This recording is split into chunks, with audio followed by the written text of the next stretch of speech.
आज हमारे बीच मौजूद हैं एक हादसे में अपने दोनों पैर गंवा चुके डॉक्टर संदीप कुमार सागर। डॉक्टर साहब, हमारे चैनल में आपका स्वागत है। धन्यवाद। डॉक्टर साहब, आपके बारे में काफ़ी चर्चा सुनी है हमने। आप बताएं कि आप दिव्यांग कैसे हुए? जीवन तो यूं ही जी रहा था जैसे सभी लोग जी रहे हैं, लेकिन 2010 का वह वक्त था जब मैं रांची गया था अपना पेपर देने।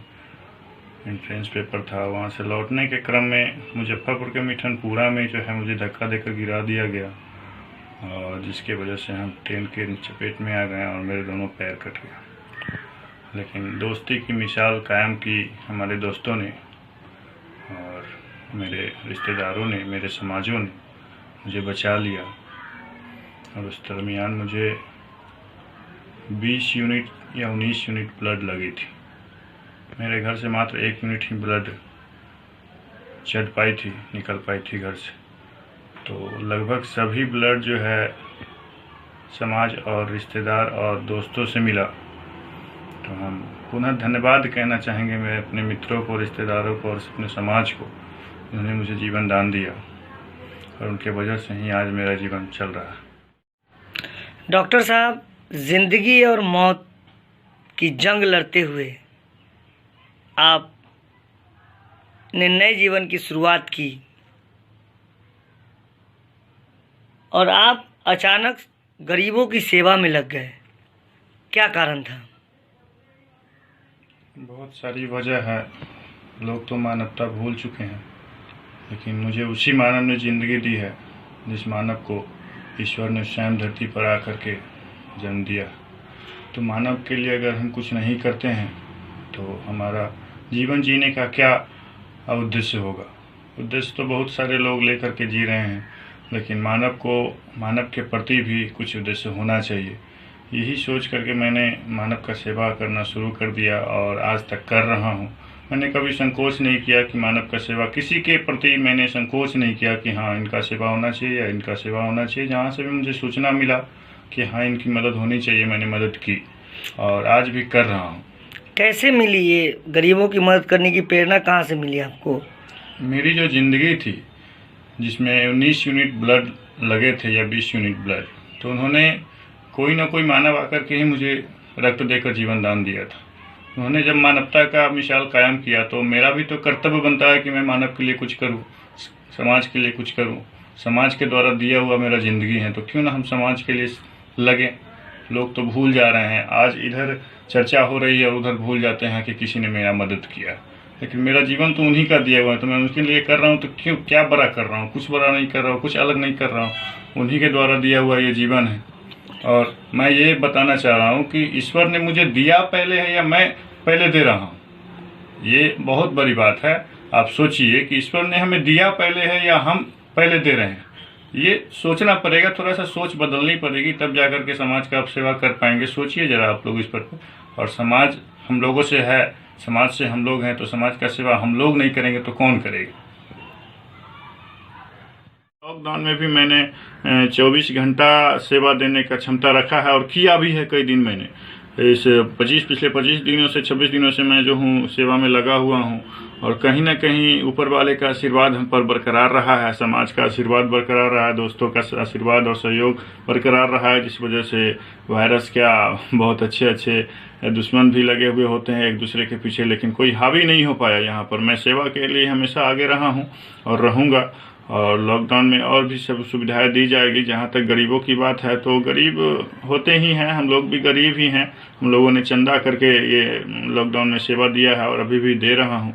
गरीबी क्या चीज़ है, मैंने अपने स्तर से, मैं खुद गरीब हूँ, मैं क्या बताऊँ। कभी अगर घर पर हो तो आया जाए, देख लीजिए जाए कैसी व्यवस्था है। मेरी नहीं है। मैं मतलब अच्छे एक प्लेट में अच्छे खाने का मतलब है कि चावल दाल पापड़ वगैरह ये सब होता है, लेकिन मेरे थाली में इस तरह की व्यवस्था नहीं है। फिर भी मैं कोशिश करता हूँ जितना मैं भोजन करता हूँ उतना हर किसी को उपलब्ध हो सके, इसीलिए लॉकडाउन में जो है राहत सामग्रियाँ उपलब्ध करवा रहा हूँ। बाकी विशेष क्या कहूँ, छोटा सा ये। डॉक्टर साहब, हमने सुना है कि आप रक्तदान भी करते हैं, और इतना ही नहीं, आपने कई लोगों को प्रेरित भी किया है, कई शिविर भी रक्तदान का लगवाए हैं और लोगों को प्रेरित करते हैं कि रक्तदान करें। इस पर क्या राय है आपको? मैंने पिछले वक्त में भी बताया था आपको कि रक्तदान के वजह से मेरी ज़िंदगी बची थी। तो ये दान बहुत बड़ा दान है, इसके प्रति थोड़ा सा आपको मतलब आगे आना पड़ेगा। और ये रक्तदान जो सोच रहे हैं कि खूनदान करके हमको क्या मिलने वाला है, ये खूनदान से आपको बेनिफिट होने वाला है, ना कि मुझे बेनिफिट होने वाला है।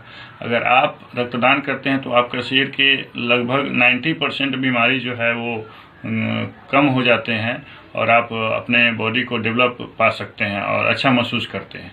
हमारा मोटिवेट करने का एक वजह है कि अगर आप अपने परिवार के लिए रक्तदान करते हैं तो कल को आप मुझे याद नहीं करेंगे रक्तदान को लेकर। तो आप आपके परिवार में अगर कल को किसी तरह की रक्तदान से संबंधित समस्याएं होगी, ब्लड से संबंधित समस्याएं होगी, तो आप खुद आगे रहेंगे, तो हमें उस वक्त याद नहीं करेंगे। हम इसके लिए प्रेरित करते हैं लोगों को।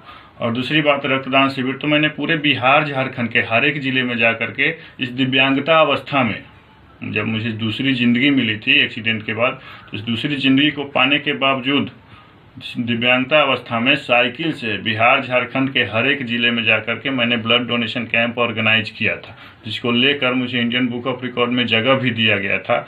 और मैं इंडियन बुक ऑफ रिकॉर्ड का तहे दिल से शुक्रिया अदा करता हूं कि इस लायक उन्होंने मुझे समझा और इंडियन बुक ऑफ रिकॉर्ड में जगह दिया। और रक्तदान मैंने 19 बार कंप्लीट कर चुका हूँ, नेक्स्ट डोनेशन मेरा 20वां होगा।